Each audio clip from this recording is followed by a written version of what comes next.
ഒട്ടും വിചാരിച്ചില്ല ഞാൻ. എന്റെ വിചാരം ഞാൻ അവിടെ ചെയ്യുന്നത് സൂപ്പറാന്നോ. ഇറങ്ങുന്നത് വരെ ഇറങ്ങി പിറ്റേ ദിവസല്ലേ ഞാൻ ഇത് കാണുന്നത്. ഞാൻ എടുത്തു നോക്കുമ്പോ ആടെ ഞാനുമ്മ വെക്കുന്നു, ഞാൻ കെട്ടിപ്പിടിക്കുന്നു, മറ്റേ ഫുക്രാൻറ്റി. ഞാൻ അത്ര ഈസി ആയിട്ട് അത് തരണം ചെയ്തതല്ല. അല്ല സി ഞാൻ മരിച്ചു പോയായിരുന്നെങ്കിൽ എന്ന് വരെ ചിന്തിച്ചു. അപ്പം ആ റിയാലിറ്റി ഷോ വരുന്നു, ഇത്രയും കൂട്ട് ഉണ്ടാവുന്നു, അതിന്റെ പേരിലും ഒരു ലോഡ് വിവാദങ്ങൾ. അങ്ങനെ കേൾക്കുമ്പോ എന്ന് പറഞ്ഞാല് ഇവരെന്തിനു കളിയാക്കുന്നത്? അങ്ങനെ ജീവിക്കാൻ ഇഷ്ടമുള്ളവർ ജീവിക്കട്ടെ. ഇപ്പൊ 40 സിനിമകൾ കഴിഞ്ഞിട്ടും എന്തുകൊണ്ട് അമ്മ പോലൊരു സംഘടനയിൽ മെമ്പർഷിപ്പ് എടുത്തില്ല? ഞാൻ അഭിനയിക്കണം ഇവിടെ ആർക്കാ നിർബന്ധം? 20,000 25,000 കൊടുത്തിട്ട് എന്നെ പോലെ ഒരാളെ വേണ്ടായിരിക്കും. അപ്പം അതുകൊണ്ട് എനിക്കും ഇപ്പോൾ സിനിമ നിർബന്ധമല്ല. അതേ ഒരു തൊഴിൽ വാഗ്ദാനം ആ സംഘടന തരുന്നുണ്ടോ? ഇവിടെ ഏതെങ്കിലും സംഘടന തരുന്നുണ്ടോ? ഇത്രയും പൈസ കൊടുത്ത് നമ്മൾ മെമ്പർഷിപ്പ് എടുക്കുമ്പോൾ തുടങ്ങുന്ന സിനിമയിൽ ഒരു 80:20 അങ്ങനെ ഒരു റേഷ്യോ എങ്കിലും വെക്കണ്ടേ? മെമ്പർഷിപ്പുള്ള ഇത്രയും പേർക്ക് നിങ്ങൾ ഇത് കൊടുക്കും, പുതുമുഖങ്ങളെ നിങ്ങൾ ഇത്രയും പേരെ വെക്കൂ എന്നുള്ള അങ്ങനെയുള്ള നിബന്ധനകളൊന്നും നമ്മളെവിടെയും കാണുന്നില്ല. എനിക്കറിയാം ചേച്ചി പണ്ട് വേറൊരിടത്ത് പറഞ്ഞിട്ടുണ്ട്, ബിഗ് ബോസ് എനിക്ക് തോന്നുന്നു ഒരു റിയാലിറ്റി ഷോ കൊണ്ട് ഇത്രയും പിന്നെ സോഷ്യൽ മീഡിയ അറ്റാക്ക് വാങ്ങിച്ച ഒരാൾ വേറെ ഉണ്ടാവില്ല. അത്ര ഒന്ന് കടന്നു തീർക്കാൻ പോയതാന്ന് നമ്മളിപ്പൊ ചിരിച്ചോണ്ട് പറയുന്നതിൽ ചേച്ചി കടന്നു പോയ ആലോചിക്കാൻ വയ്യ. ശരിക്കും ചേച്ചി ഇങ്ങനെ ഒരു റിയാലിറ്റി ഷോ വരുന്നു, അതിലേക്ക് പോവാൻ അന്ന് ചേച്ചി നടിയാണ് അല്ലേ? അപ്പം എന്തെങ്കിലും വിചാരിച്ചിട്ടുണ്ടോ ഇറങ്ങുമ്പോ ഇങ്ങനെ ഒരു അവസ്ഥയിലായിരിക്കും? ഒട്ടും വിചാരിച്ചില്ല ഞാൻ. എന്റെ വിചാരം ഞാൻ അവിടെ ചെയ്യുന്നത് സൂപ്പറാന്നോ. ഇറങ്ങുന്നത് വരെ ഇറങ്ങി പിറ്റേ ദിവസല്ലേ ഞാൻ ഇത് കാണുന്നത്. ഫോണില്ലല്ലോ, ഞാൻ സ്റ്റാറാന്നും പറഞ്ഞ് ഇറങ്ങി വരുന്നു. അന്യായത്തിനെതിരെ സംസാരിച്ചു മഞ്ജു, സൂപ്പർ, എല്ലാവരെയും സ്നേഹിച്ചു, ഓക്കെ സൂപ്പർ എന്നും പറഞ്ഞാ ഞാൻ വരുന്നേ. എനിക്ക് മനസ്സിലായേയില്ല. ഞാൻ അവിടെ പോയിട്ട് വേണ്ടാതിനം കാണിച്ചിട്ടില്ലല്ലോ. അതെ, നമ്മള് നമ്മുടെ മനസ്സിന് ശരിയെന്ന് തോന്നുന്ന കാര്യങ്ങളാണല്ലോ സംസാരിക്കുന്നത്. എനിക്കത് ഇഷ്ടം. ഞാൻ സൂപ്പർ സ്റ്റാർ മഞ്ജു അങ്ങനെയാന്ന് പറഞ്ഞാൽ ഞാൻ ഇറങ്ങിയ. ഞാൻ ബെർണാച്ചിനെയാണ് ആദ്യം വിളിക്കുന്നത്, മോനെ അമ്മ കുറച്ച് ദിവസത്തേക്ക് യൂട്യൂബിൽ കയറണ്ടാട്ടാന്ന് പറഞ്ഞ് ആദ്യം തന്നെ. ഞാൻ ചിന്തിച്ചേടാ ഒന്നുമില്ല വാ എന്ന് പറഞ്ഞു. അത് കഴിഞ്ഞ് അപ്പൊ ഞാൻ എൻ്റെ ഷാഡോയുടെ കയ്യിൽ നിന്നാണ് ഫോൺ മേടിച്ച് മോനെ വിളിച്ചത്. തിരിച്ചു കൊടുത്തു. അപ്പോൾ എൻ്റെ ഫോൺ കൈ കിട്ടിയിട്ടില്ല. അത് കഴിഞ്ഞ് പിറ്റേ ദിവസം രാവിലെയാണ് എനിക്ക് ഫോൺ കിട്ടുന്നത്. ഞാൻ എടുത്തു നോക്കുമ്പോ ആടെ ഞാനുമ്മ വെക്കുന്നു, ഞാൻ കെട്ടിപ്പിടിക്കുന്നു, മറ്റേ ഫുക്രാൻറ്റി. ഇതൊക്കെയാണ് ഞാൻ കാണുന്നത്. ഇതെന്താ സംഭവം? ഇപ്പോൾ എൻ്റെ പപ്പയ്ക്ക് പെൺകുട്ടികളെ ഭയങ്കര ഇഷ്ടമാണ്. ഞാൻ മോളായത് കൊണ്ടായിരിക്കും. സിമീനെയൊക്കെ എൻ്റെ പപ്പയ്ക്ക് എന്ത് ഇഷ്ടമാണെന്നറിയോ? സിമിയുടെ മോളെ സേറേനെ. അവള് കുഞ്ഞിലെ അവളെ വഴക്ക് പറഞ്ഞ പപ്പ സിമീനെ വഴക്ക് പറയും, എന്തിനാ കൊച്ചിനെ വഴക്ക് പറയണം നീ, അത്രയ്ക്ക് ഭയങ്കര ലവബിളാണ്. എനിക്ക് ഒരു ആങ്ങളെ ഉള്ളതുകൊണ്ടായിരിക്കും, എനിക്ക് മോനായതുകൊണ്ടായിരിക്കും, എനിക്ക് ആൺപിള്ളേരെ കാണുമ്പോഴത്തേനും വാത്സല്യമാണ്. അത് ഇവർക്ക് പറഞ്ഞാൽ മനസ്സിലാവില്ല. ഇപ്പൊ ഇവരുടെ വീട്ടിലുള്ള അമ്മമാരാണെങ്കിലും അവരുടെ പ്രായത്തിലുള്ള മക്കളുടെ കൂട്ടുകാരെ അവരങ്ങനെയായിരിക്കും. എന്തൊരു മക്കളെന്ന് അവർ തൊടും, അവർ കെട്ടിപ്പിടിക്കും, ഉമ്മ കൊടുക്കും. ഇപ്പൊ ഞാൻ ഇവിടെ കുട്ടി വയ്യാതെ കയറിപ്പോടാ എന്ന് ഞാൻ പറഞ്ഞത്, ഞങ്ങളുടെ ക്രൂവിൽ ഒരാൾക്ക് വയ്യാതായിട്ടാണ് വന്നത്. അപ്പം ചേച്ചി അവന് പേടിയായി, ചേച്ചി പോയി കിടക്ക് എന്ന് പറഞ്ഞ്. അത് എനിക്ക് ഇങ്ങനെ പെരുമാറാനേ അറിയുള്ളൂ. പക്ഷെ ഇതെല്ലാവരും നന്നായിട്ട് എടുക്കണം എന്നില്ല. ഇവര് ഞാൻ വിചാരിക്കുന്ന രീതിയിൽ തന്നെ എടുക്കണം എന്ന് എനിക്ക് വാശി പിടിക്കാൻ പറ്റില്ലല്ലോ. അവർക്ക് പറ്റുന്ന പോലെ എനിക്കതിനെ ഫുക്രാൻറ്റി, അത് ഫുക്രാൻറ്റി എന്നൊക്കെ വിളിച്ചോണ്ടിരുന്ന. ഇപ്പോഴും അങ്ങനെ കമന്റ് ഇടുന്നവരുണ്ട്. ഇപ്പൊ ഒരു ഫോട്ടോ പോസ്റ്റ് ചെയ്തിട്ടുണ്ടെങ്കിൽ അതിന്റെ അടിയിൽ വന്നത് ഫുക്രാൻറ്റി എന്ന് എഴുതിയിട്ട് വരും, അല്ലെങ്കിൽ ഫക്രാൻറ്റിന്നോ അങ്ങനെ എന്തൊക്കെയോ പറഞ്ഞു വെക്കാം. ശരിക്കും ചേച്ചീനെ അവിടെ നമ്മളെല്ലാവരും കണ്ടതെന്ന് വെച്ചാൽ അതിനെതിരെ പ്രതികരിച്ചത് അതൊരാളും, എനിക്ക് തോന്നുന്നു ഇത് നമ്മൾ കുറേ സൈബർ ബുള്ളിങ് സഹിക്കുന്നു, കുറച്ച് കഴിയുമ്പോൾ നമ്മൾ അതിൻ്റെ ഇതിൽ ഉരുകി തീരുന്നല്ലാതെ എപ്പോഴാണ് ചേച്ചി അതിനെ പ്രതികരിക്കണം, ആ കേസ് ആക്കണം ചേച്ചി തീരുമാനിക്കുന്ന ഒരു സന്ദർഭം എന്തായിരുന്നു? എടാ ഞാൻ അത്ര ഈസി ആയിട്ട് അത് തരണം ചെയ്തതല്ല. ഞാൻ മരിച്ചു പോയായിരുന്നെങ്കിൽ എന്ന് വരെ ചിന്തിച്ചു. കാരണം മനസ്സാ വാച ചിന്തിക്കാത്ത കാര്യങ്ങളൊക്കെയാണ് ഇതിപ്പോ ഞാൻ മാത്രമല്ല, എൻ്റെ പ്രായപൂർത്തിയാകാൻ പോകുന്ന മകൻ, എൻ്റെ പപ്പ, എൻ്റെ അമ്മച്ചി, അവരെ ഫേസ് ചെയ്യുന്ന ആളുകൾ, അവരെ നോക്കിച്ചിരിക്കുന്ന ബന്ധുക്കൾ, അയൽവക്കക്കാര്, ഇവർക്ക് ഞാൻ ചെയ്ത അല്ലെങ്കിൽ ഞാനൊരു സ്ഥലത്ത് പോയി എന്നുള്ളതിന് ഇവരൊക്കെ അതിനകത്ത് വിഷമിക്കുകയാണ്. ഇത്രയും പാവം ഒരു അപ്പനും അമ്മയൊക്കെ ഇത് കണ്ടിട്ട്. പക്ഷെ അമ്മച്ചി അതിനെ അല്ലേ ആരോ ചോദിച്ചപ്പോ അമ്മച്ചിക്ക് ഉള്ളിൽ ഭയങ്കര വിഷമാണ്. അമ്മച്ചി എന്നാലും പറയും, എൻ്റെ മോളെ എനിക്കറിയാം, നിങ്ങൾ അതിനകത്ത് വിഷമിക്കേണ്ട കാര്യമൊന്നുമില്ല എന്നൊക്കെ പറയും. എന്നാലും വീട്ടിൽ വന്ന് വിഷമിക്കും പാവം. ഞാൻ എന്ത് പറയും അവരോടൊക്കെ? എന്ത് ചെയ്യാൻ പറ്റും എനിക്ക്? ഇവരങ്ങനെയൊന്നും ചിന്തിക്കുന്നേ ഇല്ല. ഇവർക്കൊന്നും ഇത് സംഭവിക്കില്ല എന്ന് ഇവർ വിചാരിച്ചിരിക്കുന്നത്. ഇതിൽ നിന്ന് ആരും മാറി നിൽക്കേണ്ടി വരില്ല, എല്ലാവർക്കും കിട്ടും. കൊടുത്തവൻ എല്ലാവർക്കും കിട്ടും. ഞാൻ അത് തന്നെ പറയണം, കിട്ടണം. അവരും ആ പെയിൻ എന്താന്ന് അനുഭവിക്കണം. ഇയാളെ പിടിച്ചു കഴിഞ്ഞിട്ട് ഇപ്പൊ കേസ് നടക്കുവാണ്, അതിനകത്ത് അയാൾ ശിക്ഷിക്കപ്പെടുമോ ഇല്ലയോ എന്നുള്ളതൊക്കെ വേറെ വിഷയം. പക്ഷെ എനിക്ക് അയാൾ ആ കോർട്ടിന്റെ ആ ഇതിന്റെ ഉള്ളിൽ കൊണ്ട് നിർത്താൻ പറ്റിയല്ലോ. എന്നെ വളരെ മോശം ഒരു വാക്ക് വിളിച്ചത് അയാള്. എന്നിട്ട് ഇയാൾ എന്റെ കാലൊക്കെ പിടിച്ചു പോലീസ് സ്റ്റേഷനിൽ വന്നിട്ട്. ഞാൻ പറഞ്ഞു, എനിക്ക് അതിലൊന്നും മനസ്സലിയില്ല. ഞാൻ അനുഭവിച്ചത് അവരുടെ ആരെങ്കിലും ഒരാൾ അനുഭവിക്കണം. കാരണം ഞാൻ പ്രതികരിക്കണമെന്ന് തോന്നിയത് എൻ്റെ സുഹൃത്തുക്കള്, എന്നെ അറിയാവുന്നവരൊക്കെ ഇതിനകത്ത് വിഷമിക്കുകയാണ്. ഞാനൊരു തെറ്റ് ചെയ്തിട്ടാണെങ്കിൽ കുഴപ്പമില്ല, ഞാൻ പൈസക്ക് വേണ്ടിയിട്ട് ഒരാളുടെ കൂടെ പോയെങ്കിൽ ഓക്കെ. ഞാനൊരു ജോലി ചെയ്തതാണ്, പ്രസ്റ്റീജിയസ് ആയിട്ടൊരു ഷോയും കൂടെ ആണല്ലോ അത്. അപ്പം അതിലേക്ക് വിളിക്കുമ്പോ ആക്ച്വലി ചേച്ചിക്ക് അറിയായിരുന്നു ഇതിനകത്ത് ഇങ്ങനെയാണ്. എനിക്കൊന്നും അറിയില്ല. എനിക്കൊരു ഗെയിം അറിയില്ല, ഒരു തേങ്ങ അറിയില്ല.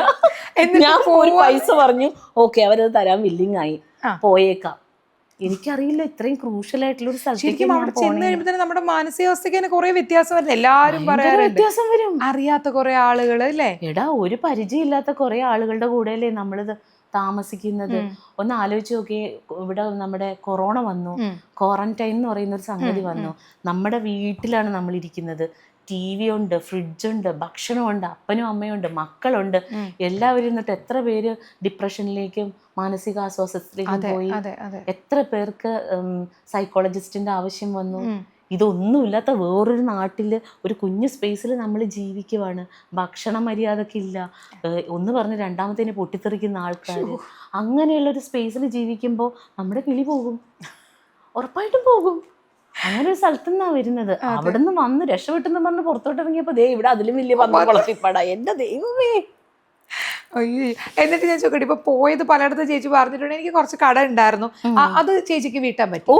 അത് വീട്ടി അതിന്റെ ബാക്കി പൈസ കൊണ്ട് സ്ഥലം മേടിച്ച് വീടിരിക്കുന്ന ഞങ്ങളിന്ന് വർത്താനം വരുന്ന മഞ്ചേച്ചിയുടെ സ്വന്തം വീട്ടിൽ ഞാൻ വെച്ച വീട്ടിലിരുന്നാണ്. ഞാൻ വെച്ച വീട്, ഞാൻ ഭയങ്കര അഭിമാനത്തിൽ പറയും, ഞാൻ വെച്ച വീട്ടിൽ ഒറ്റയ്ക്ക് വെച്ച വീടാ. ഒറ്റയ്ക്ക് തന്നെ പാവം എൻ്റെ പപ്പയുടെയും ഒക്കെ, പിന്നെ എൻ്റെ ഫ്രണ്ട്സ് കുറേ പേര് എന്നെ ഹെൽപ്പ് ചെയ്യാനുണ്ടായിരുന്നു. ഇപ്പം ഇപ്പൊ ഫ്രണ്ട്സ് എന്ന് പറഞ്ഞുകൊണ്ട് അത് തന്നെ ചോദിക്കാം. ഇപ്പം സൗഹൃദത്തിന്റെ പേരിലും ഒരുപാട് വഴി കേൾക്കേണ്ടി വന്നിട്ടുണ്ട് അല്ലേ? ഇപ്പം സിമി ചേച്ചിയെ റിയാലിറ്റി ഷോയിൽ കിട്ടിയ വേറൊരു അതിന് മുന്നേ പരിചയമില്ലല്ലോ, ഇല്ലില്ല.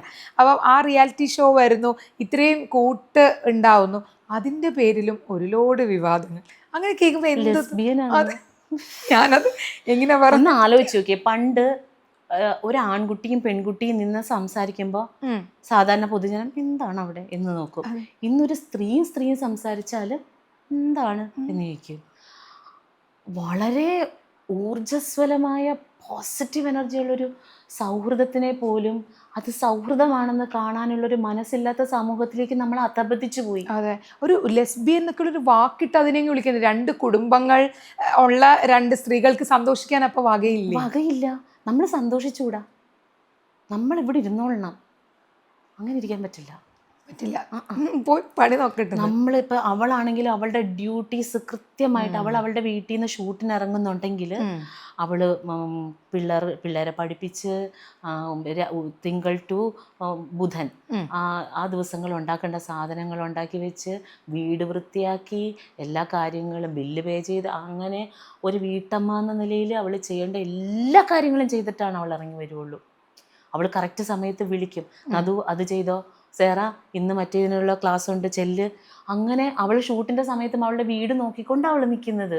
എന്തുകൊണ്ട് അവൾക്ക് സന്തോഷിച്ചൂടാ? അതെ, ഞാൻ എൻ്റെ വീടിൻ്റെ എല്ലാ കാര്യങ്ങളും നോക്കി നടത്തുന്നൊരു സ്ത്രീയാണ്.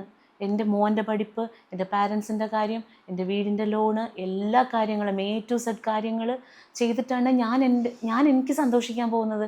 എന്തുകൊണ്ട് എനിക്ക് പോയിക്കൂടാ? അതെ. പക്ഷെ അതുപോലും ആളുകൾക്ക് അംഗീകരിക്കാൻ പറ്റില്ല. അതിന് വേണ്ടിയിട്ട് എന്നും കേൾക്കും ലെസ്ബിയൻസ് ലെസ്ബിയൻസ് ലെസ്ബിയൻസ് എന്ന് പറഞ്ഞിട്ട് എപ്പോഴും കമൻറ്റ് വരും. അപ്പം ഞങ്ങൾ തന്നെ പറയും, എന്താ ലെസ്ബിയൻസ് 2 പേര് കടന്നു വരുവാണ് എന്ന് പറഞ്ഞിട്ട് ഞങ്ങൾ ചെല്ലുന്നത്. എന്തൊരു ഇല്ലേ, എനിക്ക് എങ്ങനെ പറയാൻ തോന്നുന്നു. നമ്മൾ പലപ്പോഴും ലെസ്ബിയൻ എന്ന് പറഞ്ഞാല് ഇവരെന്തിനു കളിയാക്കുന്നത്? അങ്ങനെ ജീവിക്കാൻ ഇഷ്ടമുള്ളവർ ജീവിക്കട്ടെ. അതെ അതെ അതെ, നമ്മൾ അവരുടെ ഐഡന്റിറ്റിയിലോട്ട് എത്തി നോക്കേണ്ട കാര്യം എന്താണ്? ഞാൻ അങ്ങനെ അല്ലാത്തതുകൊണ്ട് എന്നെ അത് വിളിക്കണ്ട. അങ്ങനെ ആയുള്ളവരെ നോക്കി ഇങ്ങനെ വാവളൊന്ന് നിൽക്കേണ്ട എന്തിനാണ്? അവർക്ക് അങ്ങനെ ജീവിക്കാൻ പറ്റുള്ളൂ. നാളെ നമ്മുടെ കുട്ടികൾ എന്തായി തീരുന്നത് നമുക്ക് എന്തറിയാം? ഞാൻ എൻ്റെ മോനോട് ചോദിച്ചിട്ടുണ്ട്, നിനക്ക് എന്തെങ്കിലും ജെൻഡറിലോ അങ്ങനെ എന്തെങ്കിലും ഒരു സംശയമോ മാറ്റമോ വരികയാണെങ്കിൽ അമ്മേനോട് ആദ്യം പറയണം കേട്ടോ, ഞാൻ ഹെൽപ്പ് ചെയ്തോളാം, നീ അതിനെക്കുറിച്ച് ഓർത്ത് ടെൻഷനേ അടിക്കരുതെന്ന് എൻ്റെ മോനോട് ഞാൻ പറഞ്ഞിട്ടുണ്ട്. ഇവനൊരു കൂട്ടുകാരൻ എപ്പോഴും വരുമായിരുന്നു. അപ്പോൾ എനിക്ക് ഒരു ഘട്ടത്തിൽ ഇനി എങ്ങനെ ഗേ എങ്ങാനും ആവോ ചോദിച്ചേക്കാന്ന് പറഞ്ഞ് ഞാൻ ചോദിച്ചിട്ടുണ്ട്. അല്ല, അത് ഇപ്പോഴും സമൂഹത്തിന് അങ്ങോട്ട് അംഗീകരിക്കാൻ പറ്റിയിട്ടില്ല. എൻ്റെ മോനെ എനിക്ക് അംഗീകരിക്കാതിരിക്കാൻ പറ്റില്ലല്ലോ. ഞാൻ ചോദിച്ചു, പറഞ്ഞാച്ചു നീ ഗേ എന്തെങ്കിലും ആണോ, അങ്ങനെ എന്തെങ്കിലും ഉണ്ടെങ്കിൽ അമ്മേനോട് പറയണം കേട്ടോ എന്ന് പറഞ്ഞപ്പോ ഇവനൊരു ചിരി തുടങ്ങി. അപ്പൊ തന്നെ കൂട്ടാൻ വിളിച്ചേടാ, ഈ അമ്മ ചോദിക്കുന്നു നമ്മൾ 2 പേരും ഗേ ആണോ എന്ന് ചോദിക്കുന്നടാ എന്ന് പറഞ്ഞു. അല്ല ഇതൊക്കെ സമൂഹത്തിന് നടക്കുന്ന, എൻ്റെ കുട്ടി എന്തായി തീരുന്ന എനിക്ക് അങ്ങനെ. അതെ, ഇതിപ്പോ നമ്മൾ പലപ്പോഴും സമൂഹം മനസ്സിലാക്കാതെ പോകുന്ന കാര്യമുണ്ട്. അത് നമ്മുടെ ജനിതകമായിട്ടുള്ള അല്ലെ നമ്മൾ ഉണ്ടാക്കിയെടുക്കുന്നതല്ല, ഹോർമോൺ ഇംബാലൻസ് കൊണ്ടൊക്കെ വരുന്നതാണ്. അതെ, അത് ഒരു മനുഷ്യന്റെ പോളിയോ വരുന്നത് പോലെയോ അല്ലെങ്കിൽ അന്ധനായി ജനിക്കുന്ന പോലെയോ ഒക്കെ അങ്ങനെ വേറൊരു സിറ്റുവേഷനിൽ ജനിച്ച ആൾക്കാരാണ്. അതൊരു വൈകല്യം പോലും അല്ല. അങ്ങനെ ജന്മം കൊണ്ട് ഇപ്പോൾ കറുത്ത ആൾക്കാർ ജനിക്കുന്നു, വെളുത്ത ആൾക്കാർ ജനിക്കുന്നു, വേറെ സ്കിൻ ടോണുള്ള ആൾ, അതുപോലെ ഒരു ജന്മമാണിത്. വൈകല്യവുമല്ല, രോഗവുമല്ല, ഒന്നുമല്ല. അതിനെ ആ രീതിയിൽ കണ്ടാ പോരെ. അതെ, ഇപ്പം ചേച്ചി കളറിന്റെ കാര്യം പറഞ്ഞുകൊണ്ട് തന്നെ നിങ്ങളുടെ വ്ളോഗിന്റെ പേര് ബ്ലാക്ക് കീസ് എന്നാണ് അല്ലേ? അപ്പം ഒരുപാട് പ്രാവശ്യം എനിക്ക് തോന്നുന്നു ബോഡി ഷെയ്മിങ് അനുഭവിക്കേണ്ടി വന്നിട്ടുള്ള ഒരാളാണ് മാധു ചേച്ചി. അപ്പം നമ്മൾ എത്ര മുന്നോട്ട് വന്നു പറഞ്ഞാൽ നമ്മുടെ ഉള്ളിൻ്റെ ഉള്ളിൽ അല്ലേ ഇവർ നമ്മളെ മുറിവേൽപ്പിക്കുക തന്നെയാണ്. എന്നാലും നിങ്ങൾ തിരിച്ചു വരുന്ന ആ ഒരു ഊർജ്ജം ഉണ്ടല്ലോ മറ്റുള്ളവർക്ക് പകർന്നു കൊടുക്കുന്നത്. അങ്ങനെയൊക്കെ കേൾക്കുമ്പോൾ എന്താണ്? അതുപോലെ തന്നെ മറ്റൊരു പ്രസ് മീറ്റിലെ ചേച്ചി പ്രതികരിക്കുകയുണ്ടായി. അപ്പം അങ്ങനെയൊക്കെ വളരെ ചെറുപ്പം തൊട്ടേ അത് അനുഭവിക്കുന്നവർക്ക് മാത്രമേ അതിനോട് അങ്ങനെ എന്തുകൊണ്ടാണ് ഇപ്പം തന്നെ ബ്ലാക്ക് കീസ് ഇടാൻ തന്നെ കാരണം എന്താണ്? ബ്ലാക്ക് കീസ് ഇട്ടത് ആ നിറത്തിനോടുള്ള ഇഷ്ടം കൊണ്ട് തന്നെയാണ്. അല്ലാതെ ഒരു സഹതാപം അർഹിക്കുന്ന വിധത്തിൽ എനിക്കൊന്നും ഒരു കുഴപ്പമില്ല. എനിക്കെന്തിനാ സഹതാപം? ഞാൻ സൂപ്പറാന്ന് എനിക്കറിയാം, പിന്നെ എനിക്കെന്തിനാ സഹതാപം? നമുക്ക് സഹതാപം ഒന്നും വേണ്ട. നമ്മൾ ഉദ്ദേശിച്ചത് ഇത്രയേ ഉള്ളൂ, നമ്മൾ സൂപ്പറാണ് എന്ന് നമുക്ക് കോൺഫിഡൻസ് ആണ്, നമുക്ക് ഈ നിറം ഇഷ്ടമാണ്, അതുകൊണ്ടാണ് നമ്മൾ അതിനെ ബ്ലാക്ക് കീസ് എന്ന് വരുന്നത്. നമ്മൾ പ്രൗഡ് ആയതുകൊണ്ടാണ് ഇട്ടത്. നമുക്ക് ഇഷ്ടമുള്ള പേരല്ലേ നമ്മൾ ഇടുക, അല്ലേ? അപ്പൊ അതുകൊണ്ടിട്ട് ഇട്ട പേരാണ്. ഞങ്ങൾ ഉദ്ദേശിച്ച കാര്യം ഞങ്ങൾക്ക് നടന്നു. കാരണം ഇത് ഈ ഒരു പേരിലൂടെ തന്നെ ഞങ്ങളെ പോലെയുള്ള ഒരുപാട് സ്ത്രീകൾക്ക് കോൺഫിഡൻസ് കിട്ടിയിട്ടുണ്ട്. ഞങ്ങളെ കണ്ടിട്ട് കോൺഫിഡൻ്റ് ആയിട്ടുള്ള സ്ത്രീകളെ എനിക്കറിയാം. അത്രേ ഞങ്ങൾ ഉദ്ദേശിച്ചുള്ളൂ, അത് മതി. അല്ലാതെ ഇതിന്ന് ഞങ്ങൾക്ക് ഒരുപാട് വരുമാനമൊന്നും കിട്ടിയിട്ടില്ല. ഈ യൂട്യൂബേഴ്സിനൊക്കെ വലിയ ആന പോലെ കിട്ടുന്ന പറഞ്ഞു. ഞങ്ങൾക്ക് ഒരു പ്രാവശ്യമായിട്ടാണ് ഭയങ്കര ഇതായിട്ട് കിട്ടിയുള്ളൂ. പിന്നെ ഞങ്ങൾ ലാഭം ഉണ്ടാക്കാൻ വേണ്ടിയിട്ടൊന്നും യാത്ര പോയതൊന്നുമല്ല. നമ്മുടെ ഇഷ്ടത്തിന് പോകുന്ന ലിറ്ററലി സമൂഹത്തിലെ സ്ത്രീകളോട് അല്ലെങ്കിൽ ഇത്തരത്തിൽ പാർശ്വവൽക്കരിക്കപ്പെട്ട ഡസ്കി ആയിട്ടുള്ള അങ്ങനെ തോന്നിപ്പിക്കുന്ന, പാർശ്വവൽക്കരിക്കപ്പെട്ടു എന്ന് തോന്നിപ്പിച്ച ഞങ്ങളെപ്പോലെയുള്ള ഇൻഫീരിയോറിറ്റി കോംപ്ലക്സ് കുത്തി നിറച്ചു തന്ന ഒരു വിഭാഗം ജനത്തിനോട് പറയാനുണ്ടായിരുന്നു, അങ്ങനെയല്ല, നമ്മൾ സൂപ്പറാണ്, നമുക്ക് എൻജോയ് ചെയ്യാൻ പറ്റും, നമുക്ക് ലൈഫ് എൻജോയ് ചെയ്യാനുള്ളതാണ്, നമ്മളൊന്നുകൊണ്ടും കുറഞ്ഞ ആൾക്കാരല്ല എന്ന് മറ്റുള്ളവരെ ബോധ്യപ്പെടുത്തണമായിരുന്നു. അത് നടന്നു. 10 പേരെങ്കിലും കോൺഫിഡൻസിലേക്ക് തിരിച്ചു വന്നിട്ടുണ്ടെങ്കിൽ അത് തന്നെ സക്സസ് ആണ്. അതെ, അങ്ങനെയുള്ള ഒരുപാട് പേരെ ഞങ്ങൾക്ക് അറിയാം കേട്ടോ. ഇപ്പൊ നമുക്ക് നിങ്ങളെ കാണുമ്പോഴാണ് ഞങ്ങൾക്ക് ധൈര്യം, ഞങ്ങളും പോകും. അത് ഭയങ്കര സന്തോഷമാണ്. അതെ, കാരണം ഒരാളെങ്കിലും നമുക്ക് ജീവിതത്തിൽ പ്രചോദിപ്പിക്കാൻ പറ്റിയെങ്കിൽ അത്ര പിന്നെ. അതെ, ഇപ്പം നമ്മളിപ്പോൾ ചേച്ചി അഭിനയ രംഗത്തേക്ക് വന്നതുകൊണ്ടാണ് സ്വന്തമായിട്ട് വീട് വെക്കാൻ പറ്റി അല്ലേ, പേരൻസിനെ നോക്കുന്നു, യാത്രകൾ ചെയ്യുന്നു. അപ്പോഴും ഈ പല പ്രതിഫല വിവാദങ്ങൾ, ഇപ്പം ചില മുഖ്യധാര നടിമാർ തന്നെ വന്ന് പറഞ്ഞിട്ടുണ്ട് വണ്ടിച്ചെക്കുകൾ വീട്ടിൽ ഇഷ്ടം പോലെ ഇരിക്കുന്നു എന്നുള്ളത്. അങ്ങനെയുള്ള എന്തെങ്കിലും അനുഭവങ്ങൾ ചേച്ചിക്കൊണ്ട് പ്രതിഫലം പറഞ്ഞാൽ? അങ്ങനെ പൈസ പറഞ്ഞ പൈസ എനിക്ക് തന്നിട്ടുണ്ട്, ആരും പറ്റിച്ചിട്ടൊന്നുമില്ല. പക്ഷേ ഇപ്പം നമ്മളൊരു റെമ്യൂണറേഷൻ ചോദിക്കും, ഇത് ഇങ്ങനെ ബാർഗെയിൻ ചെയ്ത് തുടങ്ങും.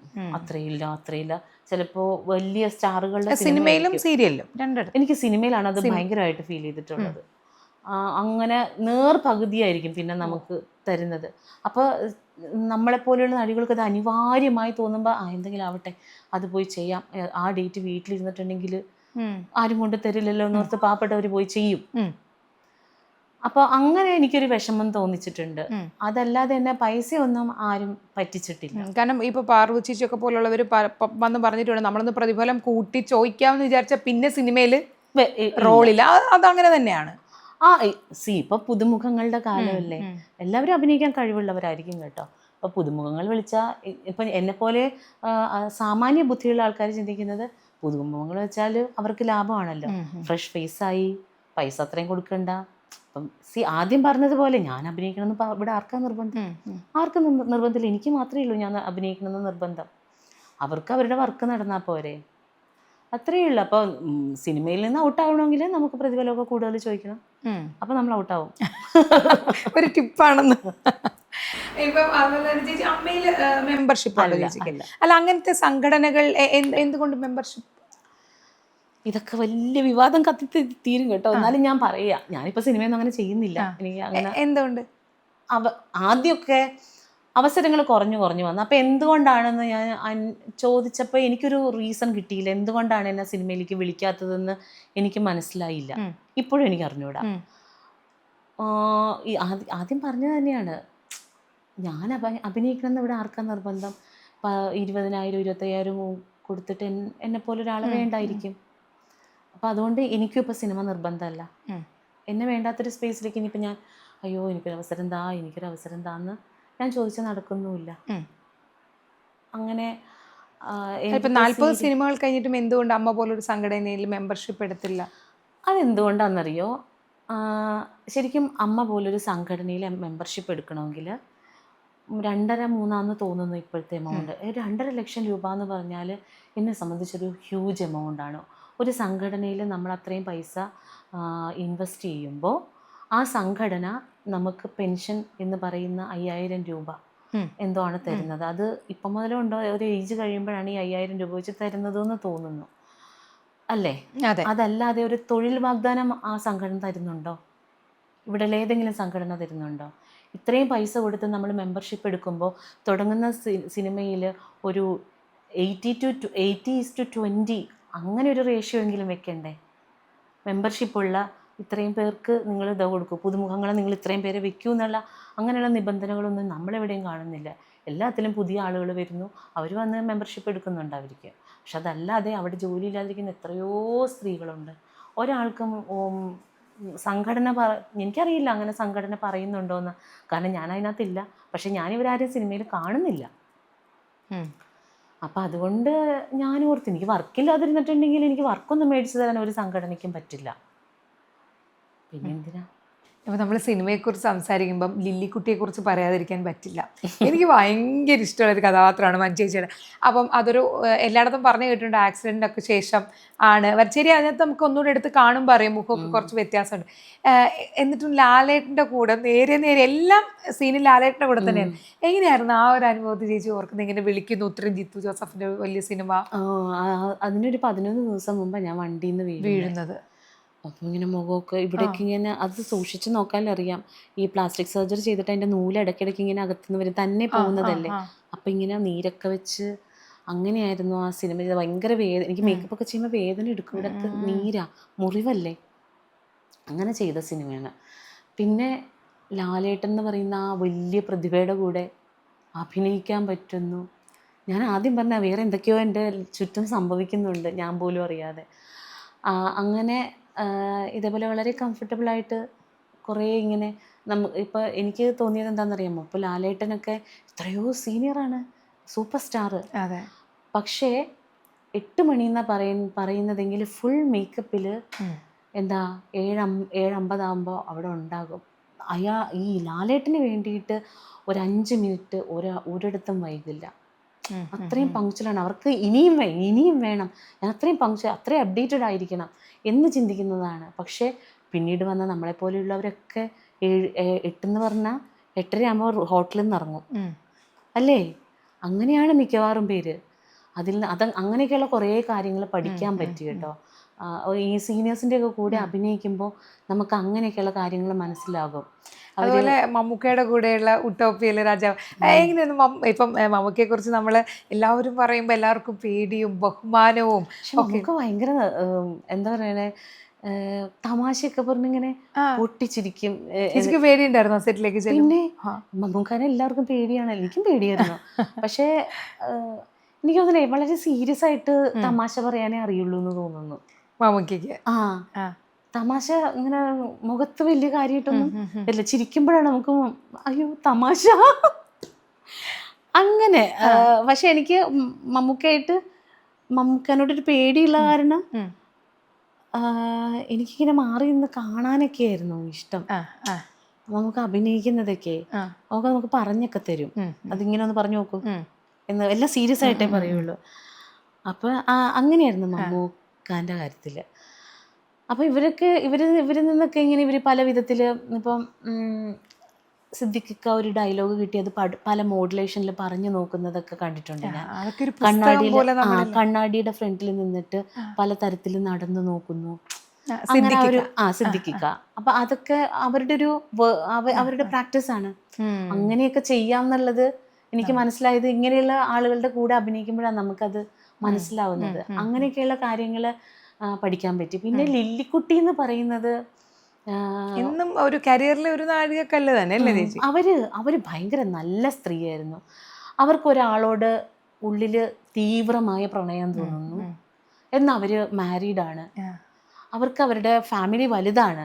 പക്ഷെ അതോടൊപ്പം തന്നെ ഇന്നത്തെ പല സ്ത്രീകളുടെ റെപ്രസെൻറ്റേഷനാണ് ലില്ലിക്കുട്ടി. നമുക്ക് ഭർത്താവൊക്കെ ഉണ്ടെങ്കിലും ഒരാളോട് അട്രാക്ഷനൊക്കെ തോന്നും. അത് അവർ തുറന്നു പറയാനുള്ള ധൈര്യം കാണിച്ചു. അവർ മറ്റുള്ളവരെ ബോധേഡല്ല. അവർക്ക് അയാളോട് തീർത്താൽ തീരാത്ത പ്രണയമുണ്ട്.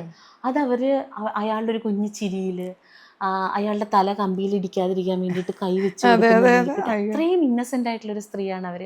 എനിക്കവരെ ഭയങ്കര ഇഷ്ടമാണ്. നമ്മളെവിടേക്കോ കണ്ടിട്ടുള്ളൊരു ലില്ലിക്കുട്ടി.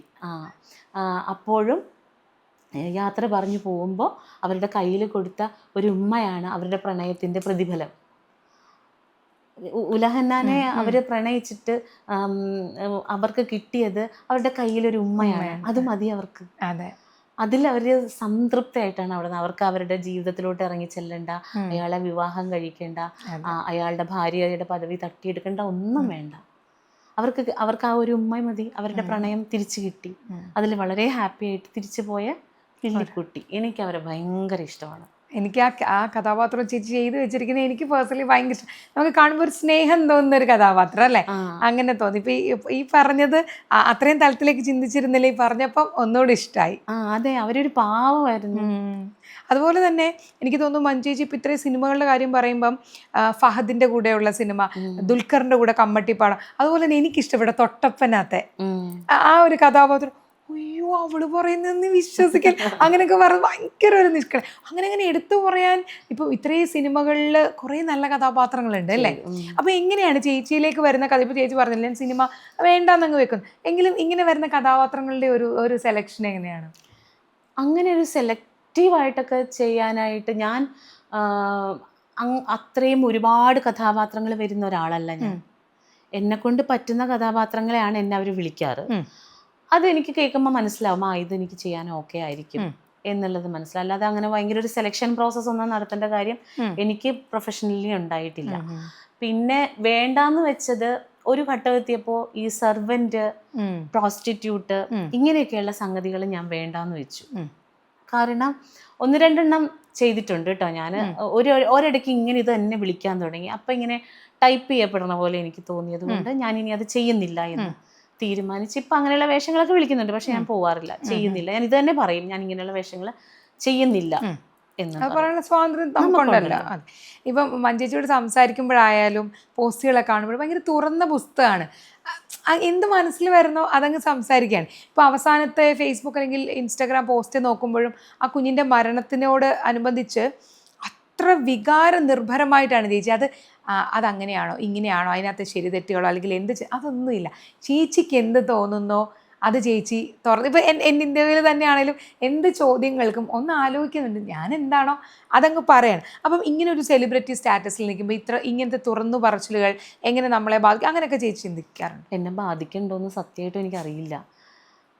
എന്നോട് ആരും വന്ന് ചെയ്തത് മോശമായി പോയിന്ന് പറയാറില്ല, പറഞ്ഞിട്ടില്ല.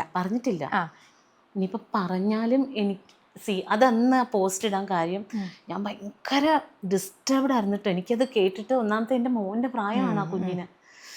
എനിക്ക് ആ അമ്മയുടെ മുഖമാണ് എൻ്റെ മനസ്സിൽ. അവരിനി എന്ത് ചെയ്യും? അവർ മരിക്കണ വരെ ഇതൊരു വേദനയല്ലേ അവരുടെ കുഞ്ഞ്. ഞാനെപ്പോഴും വിചാരിക്കും മനുഷ്യനെ സംബന്ധിച്ചിടത്തോളം നമ്മൾ ജീവിച്ചിരിക്കുമ്പോൾ നമ്മുടെ മക്കൾക്ക് എന്തെങ്കിലും പറ്റുന്ന ഒന്ന് ആലോചിച്ച് നോക്കി. എനിക്കത് സഹിക്കാൻ പറ്റണില്ല. ഞാൻ ഈ ഈ വീട്ടിലിരുന്ന് അത് എഴുതിയത്. രാത്രി ഇങ്ങനെ യൂട്യൂബിൽ നോക്കുമ്പോൾ ആ കറുത്ത ഷർട്ടിട്ട് ആ കുഞ്ഞിങ്ങനെ ചിരിച്ച് നിൽക്കുന്ന കണ്ടിട്ട് എനിക്ക് സഹിക്കാൻ പറ്റുന്നില്ല. ലിറ്ററലി എൻ്റെ കുഞ്ഞിനാണിത് സംഭവിച്ചെങ്കിൽ സത്യമായിട്ട് ഞാനിത് ലോ ആൻഡ് ഓർഡർ ഒന്നും എടുക്കുന്നതല്ല. ഞാനാണെങ്കിൽ കൊന്നിരിക്കും ഒരുത്തനെങ്കിലും. ഞാൻ കുത്തിയിട്ടല്ലാതെ ഞാൻ പോവില്ല മോളെ. എൻ്റെ കുഞ്ഞിനെ ഞാൻ അങ്ങനെയാണ് വളർത്തുന്നത്. എല്ലാ അച്ഛനും അമ്മയും അങ്ങനെയാണ് വളർത്തുന്നത്. കാക്കയ്ക്കും പരുന്തിനും കൊടുക്കാതെ കൊതിയുള്ളതെല്ലാം മേടിച്ചു കൊടുത്ത് ഇന്നത്തെ പാരന്റ്സ് നേരത്തെ പപ്പയുടെ അമ്മയുടെയും കാര്യം പറഞ്ഞാൽ നമുക്കൊന്നും ഇല്ലെങ്കിൽ നമ്മുടെ മക്കളെ എല്ലാം കൊടുത്ത് അവര് എൻ്റെ മോന് ഇച്ചിരി മുഖം പാടിയും ഞാൻ ചോദിക്കും, എന്താണ് എന്തെങ്കിലും കുഴപ്പമുണ്ടോ നിനക്ക്, എന്തെങ്കിലും പ്രശ്നമുണ്ടോ എന്ന് ഞാൻ ചോദിക്കും. എനിക്ക് അവൻ വിഷമിക്കുന്നത് ഇഷ്ടമല്ല.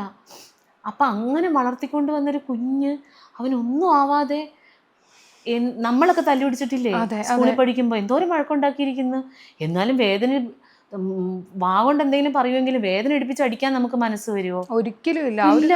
ചിന്തിക്കാനേ നമുക്കൊരു പേടിയല്ല. അയ്യോ അങ്ങനെ അന്ന് എനിക്കത് കണ്ടിട്ട് എനിക്ക് സഹിക്കാൻ പറ്റാതെ അന്ന് രാത്രി ഇരുന്ന് ഞാൻ എഴുതിയത് അവിടെ ഇരുന്നേനെ. ഇതിൻ്റെ ഭാവി അതിൻ്റെ ഭവിഷ്യത്ത് എന്താണെന്നൊന്നും ഞാൻ എന്ത് വന്നാലും എഴുതിയേക്കാന്ന് വിചാരിച്ച് എഴുതിയതാ. അതുകൊണ്ട് പ്രശ്നങ്ങൾ ഉണ്ടാവുമായിരിക്കും, എനിക്കറിയില്ല. ഞാൻ അതിനെക്കുറിച്ചൊന്നും ബോധേഡല്ല. എന്നാലും എൻ്റെ ഫ്രണ്ട്സൊക്കെ പറയും വായും വെച്ച് ഇച്ചിരി മിണ്ടാതിരിക്കുമെന്നൊക്കെ ചോദിക്കും.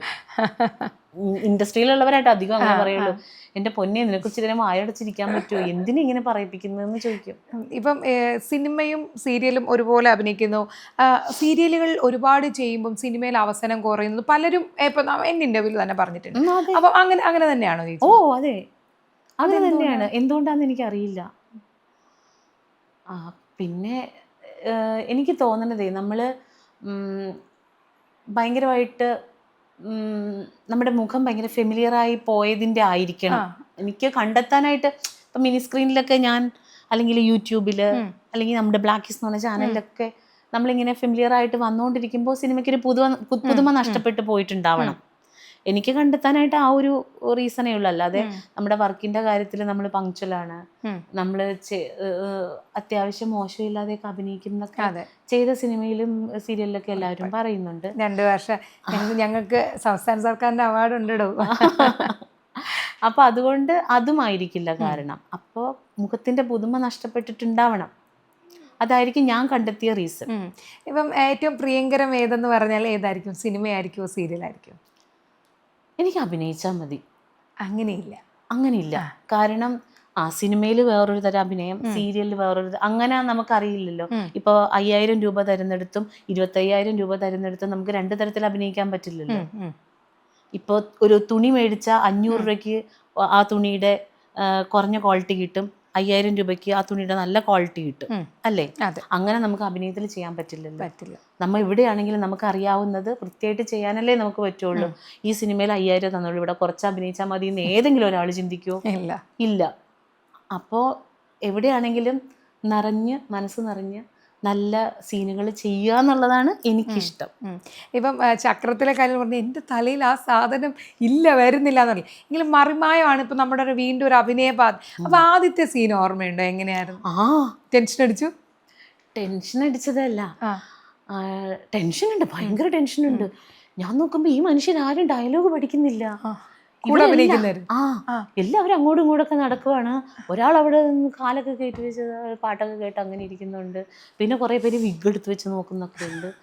ഇതെന്ത് ഇവരാരും? ഞാനാണെങ്കിൽ എനിക്കൊരു പേപ്പർ തന്നു, ചേച്ചി ഇതൊന്ന് പഠിച്ചോളൂ, ചേച്ചിയുടെ സീൻ എടുക്കുമ്പോൾ ഇതായിരിക്കും എന്ന് പറഞ്ഞു. ഞാനാണെങ്കിൽ കാണാതെ പഠിച്ചുകൊണ്ടിരിക്കുകയാണ് അവിടെ ഇരുന്നിട്ട്, ഇങ്ങനെ കാണാതെ പഠിക്കുക. എന്നിട്ട് എത്ര വായിച്ചിട്ടും ചിലതൊക്കെ മിസ്സായി പോണത് ദൈവമേ എന്നൊക്കെ പറഞ്ഞ് ഇങ്ങനെ പഠിച്ചുകൊണ്ടിരിക്കുക.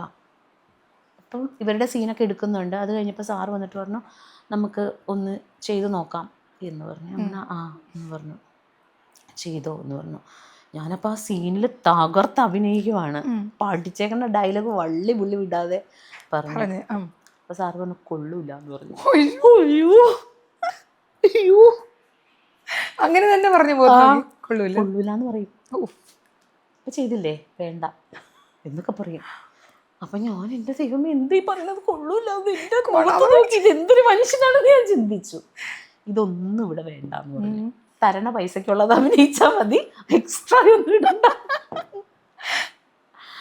അപ്പോൾ അങ്ങനല്ല, ഇത് ഇപ്പോഴത്തെ സാറ് പറയും ഞങ്ങളോട്, ചില സീൻ ഭയങ്കര ഓവറായി പോകും, ഇത്രയും പൈസ അല്ലേ തരുന്നുള്ളൂ, അത്ര അഭിനയിച്ചാൽ മതിയേ, ഞങ്ങൾക്ക് കൂടുതലൊന്നും വേണ്ടെന്ന് പറയും. അപ്പോൾ എന്നിട്ട് എന്നോട് സാറ് പറഞ്ഞു ബിഹേവ് ചെയ്യാൻ പറഞ്ഞു. മഞ്ജു എങ്ങനെയാണോ സംസാരിക്കുന്നത് അതുപോലെ ചെയ്യും, അത് മതി ഇവിടെ, അല്ലാതെ ഭയങ്കര അഭിനയസിദ്ധിയൊന്നും ഞങ്ങൾക്ക് വേണ്ടെന്ന് പറഞ്ഞു. അങ്ങനെ അങ്ങ് അഭിനയിച്ച് അവിടെയുള്ള ഇപ്പോൾ നിയാസക്കാണെങ്കിലും മണിയേട്ടനാണെങ്കിലും അവർ രണ്ടുപേരുമാണ് എന്നെ ഏറ്റവും കൂടുതൽ ഹെൽപ്പ് ചെയ്തിട്ടുള്ളത് കേട്ടോ. നിയാസക്കയും മണിയേട്ടനും ഇവർ രണ്ടുപേരുമാണ് നമ്മളിങ്ങനെ ടോൺ ചെയ്തെടുത്തത്. ഇങ്ങനെ അതങ്ങനെയല്ല, നമുക്ക് സ്പേസ് തരാൻ തുടങ്ങി. അവർ പറഞ്ഞു തരുന്നത് ക്യാച്ച് ചെയ്യുന്നുണ്ടെന്ന് അറിഞ്ഞപ്പോൾ അവർ കുറച്ചും കൂടി ഇതായിട്ടുള്ള കഥാപാത്രങ്ങൾ തന്നു തുടങ്ങി. അങ്ങനെ അങ്ങനെ അങ്ങനെ അങ്ങനെ അവരുടെ കൂടെ ആയതുകൊണ്ടായിരിക്കണം ഞാൻ അങ്ങനെ മോൾഡ് ആയതെന്ന് തോന്നുന്നു.